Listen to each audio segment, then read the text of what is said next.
Mumbai police ने launch किया search operation. NIA ने एक संदिग्ध आतंकी के मुंबई में घुसने का अलर्ट दिया है।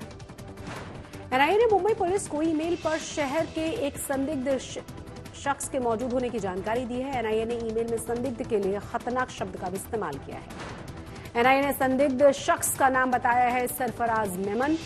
सूत्रों से माने तो संदिग्ध शख्स ने हांगकांग, पाकिस्तान अफगान बॉर्डर और पाकिस्तान में ट्रेनिंग ली है।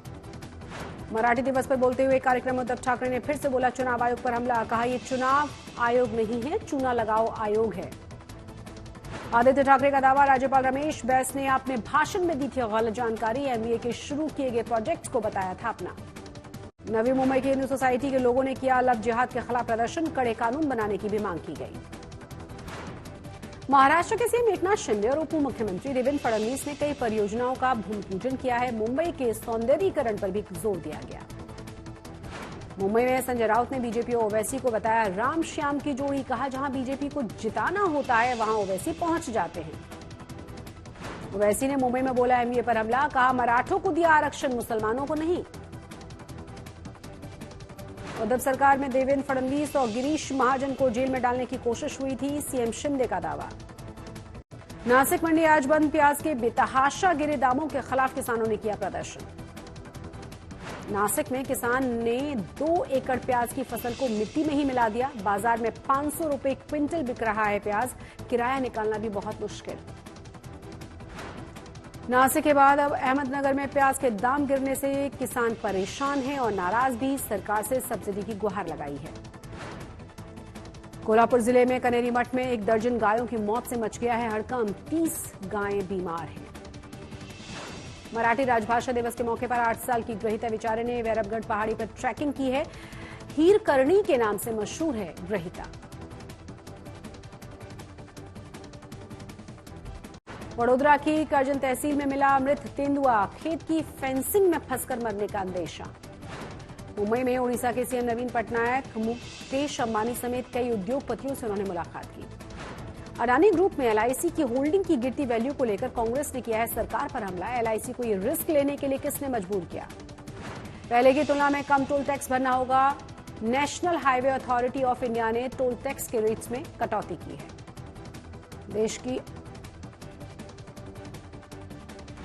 देश की आर्थिक वृद्धि दर काफी कमजोर। आरबीआई की मौद्रिक नीति समिति के सदस्य जयंत आर वर्मा ने जाहिर की है इस पर चिंता।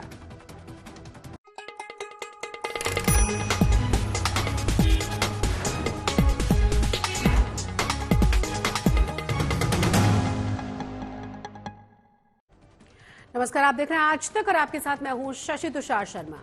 महाराष्ट्र में प्याज किसान इस समय बहुत बुरे दौर से गुजर रहे हैं। प्याज के दाम इतने ज्यादा गिर चुके हैं कि मंडी तक ले जाने के पैसे नहीं निकाल पा रहे किसान खेतों में ही प्याज पर ट्रैक्टर चला दे रहे हैं।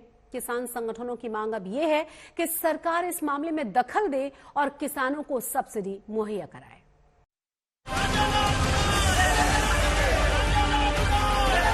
महाराष्ट्र में प्याज किसानों के आंसू निकाल रही है। रेट इतने गिर गए हैं कि खेत से मंडी तक ले जाने का खर्चा भी नहीं निकल रहा।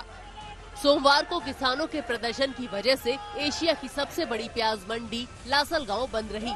दरअसल मंडी जाना किसानों को शौक दे रहा है। सोलापुर के राजेंद्र चौहान के साथ बस पूछिए मत कि क्या बीती। 512 किलो प्याज बेचने के बाद उन्हें सूर्य ट्रेडर्स के व्यापारियों ने ₹2.49 का चेक थमा दिया। आणि एवढं जर असं शेतकऱ्याचं आतोनात नुकसान होत असेल तर आम्ही शेतकऱ्यांनी कसं जीवन जगायचं ही आम्हाला प्रश्न पडलेला आहे। आणि याच्यामुळे आमच्या शेतीवरच उदरनिर्वाह असल्यामुळे आम्हाला काय कुठलंच उत्पन्नच नाही। तर त्याच्यामुळे ही केंद्र सरकारनं किंवा राज्य सरकारनं ही याची दखल घेऊन 10 दिवसाच्या आत ही जर न्याय आम्हाला शेतकऱ्याला सर्व महाराष्ट्रातल्या शेतकऱ्याला मिळावा ही आमची नम्रतेची विनंती आहे। आणि ही राजू शेट्टी साहेबांच्या अध्यक्षतेखाली आम्ही आंदोलन करणार आहे। जर 10 दिवसात जर नाही निकाल झाला ही आमचा लागला तर आम्ही मुंबई येथे मंत्रालयासमोर आत्मदहन करणार आहोत। सोलापुर की बड़सी तहसील में रहने वाले चौहान से व्यापारी ने प्याज का भाव 100 रुपए प्रति कुंटल लगाया था। 512 किलो प्याज का उन्हें 512 रुपए मिलना तय हुआ, पर व्यापारी ने लेबर, तुलाई, ट्रांसपोर्ट और दूसरे चार्ज की कीमत करीब 510 रुपए लगाई और 250 रुपए का चेक काटकर चव्हाण को दे दिया। चव्हाण ने इसे सभी किसानों का अपमान बताया है। राजू शेट्टी साहेबांच्या अध्यक्षतेखाली आम्ही आंदोलन करणार आहे।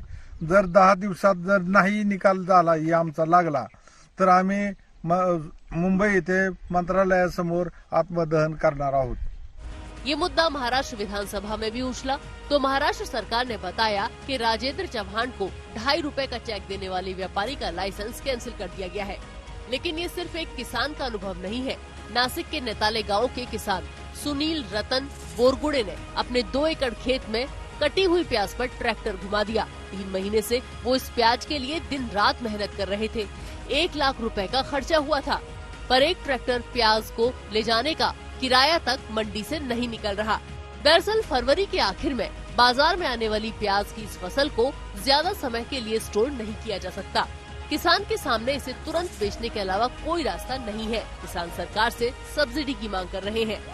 किसानों के लिए कुछ कीजिए, कम से कम 10 रुपए अनुदान 1 किलो पर देना चाहिए और मंडी में प्याज 30 रुपया किलो तक भाव मिलना चाहिए, तब कुछ किसानों को पैसा मिलेगा और किसान जो आत्महत्या कर रहे हैं वो कम हो जाएगा।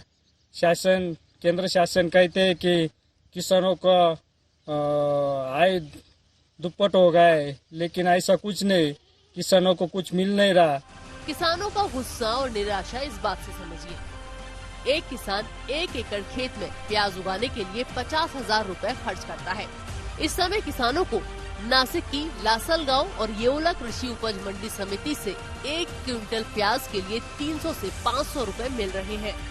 इस तरह 1 एकड़ में उगाई प्याज के लिए किसानों के हाथ 20 से 25,000 रुपए आ रहे हैं। महाराष्ट्र में वैसे तो पिछले 4 साल से प्याज के दाम घट रहे हैं, पर इस बार जितना बुरा हाल कभी नहीं हुआ। महाराष्ट्र में तो प्याज की अच्छी फसल हुई ही है। इसके साथ ही गुजरात, कर्नाटक, आंध्र प्रदेश, तमिलनाडु में भी प्याज अच्छे खासे पैमाने पर हुई है। इसके चलते महाराष्ट्र में दाम घट गए हैं। प्याज की आवक ज्यादा हो रही है और कांदा प्याज का जो उत्पादन है हाँ सब तरफ ज्यादातर से हो रहा है। मुझे ज्यादा उत्पादन होने की वजह से थोड़ा बाजार कम मिल रहा है, ऐसा अब तो लग रहा है। एनसीपी प्रमुख शरद पवार ने किसानों की परेशानी देखते हुए कहा है कि फलों और सब्जियों के निर्यात में दिक्कतें हो रही हैं। प्याज उत्पादक किसान तो बहुत ज्यादा परेशान है, पर मोदी सरकार कुछ नहीं कर रही। अच्छे दाम पाने के लिए निर्यात बहुत जरूरी है। एनसीपी सांसद सुप्रिया सुले ने भी एक ट्वीट कर ये मुद्दा उठाया तो वाणिज्य मंत्री पीयूष गोयल ने पलटवार करते हुए कहा कि प्याज के निर्यात पर कोई बैन नहीं है। इस तरह के भ्रमित करने वाले बयान दुर्भाग्यपूर्ण है। नासिक से प्रवीण ठाकरे, अहमदनगर से रोहित वाल्के के साथ आज तक ब्यूरो।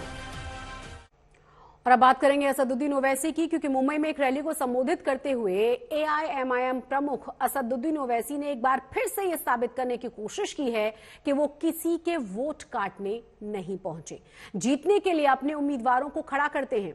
ओवैसी ने उद्धव ठाकरे के साथ ही एनसीपी और कांग्रेस पर भी जमकर हमला बोला है। जाहिर तौर पर ओवैसी की नजर अब बीएमसी चुनावों पर है। ठाकरे गुट सांसद संजय राउत ने ओवैसी पर हमला बोलते हुए कहा था कि वो और बीजेपी राम और श्याम की जोड़ी है, क्योंकि वो बीजेपी की बी टीम है। आप देखते हैं कि भारत की पार्लियामेंट में 2 एमपी हैं आपके, और जब मैं या इम्तियाज जलील खड़े हो जाते तो बीजेपी के 300 एमपी एक साथ खड़े होकर कोई बोलता बैठ, खामोश हो जा, फुला हो जा।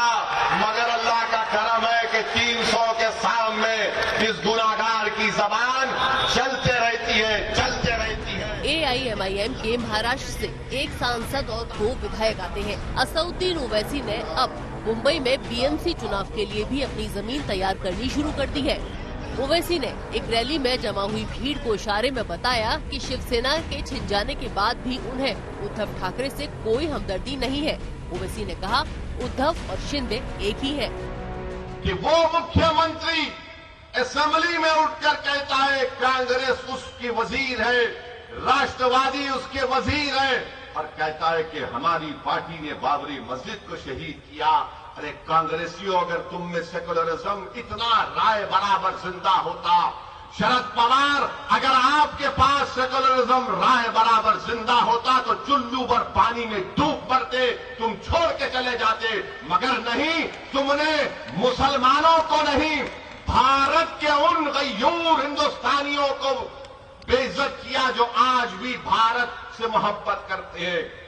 सत्ता में बैठा है चीफ मिनिस्टर, कहता है कि मैंने बाबरी मस्जिद को शहीद किया हमारी पार्टी ने, और लोग बोलते हैं शिवसेना अब सेकुलर हो गई है। अच्छा, कैसे सेकुलर हुई है भैया बताओ? ओवैसी ने भीड़ से कहा कि वो किसी का वोट काटने नहीं, अपने उम्मीदवार को जिताने के लिए चुनाव लड़ते हैं, पर उन पर सवाल उठाने वाले दल खुद बीजेपी से जाकर हाथ मिला लेते हैं, पर वो ऐसा कभी नहीं करेंगे।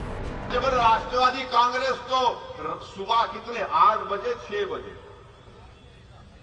सुबह 6 बजे उठ के अजीत पवार और देवेंद्र फडणवीस दोनों सगे भाई बन गए। सगे भाई बन के गवर्नर ने उनको शपथ भी दिला दी। ऐसा नजर आ रहा था कि मेले में दोनों भटक गए थे, बचपने में मिल गए आकर। वो सेक्युलर हो जाते हैं और ओवैसी इलेक्शन लड़ा तो वोट काटता है। मिले, फिर शादी नहीं चली, जल्दी तलाक हो गया। अब उसमें उस शादी में दूल्हा कौन था दुल्हन कौन थी आप तय करो, मुझे नहीं मालूम। असदुद्दीन ओवैसी ने कहा कि हम कर्नाटक और राजस्थान में भी चुनाव लड़ेंगे।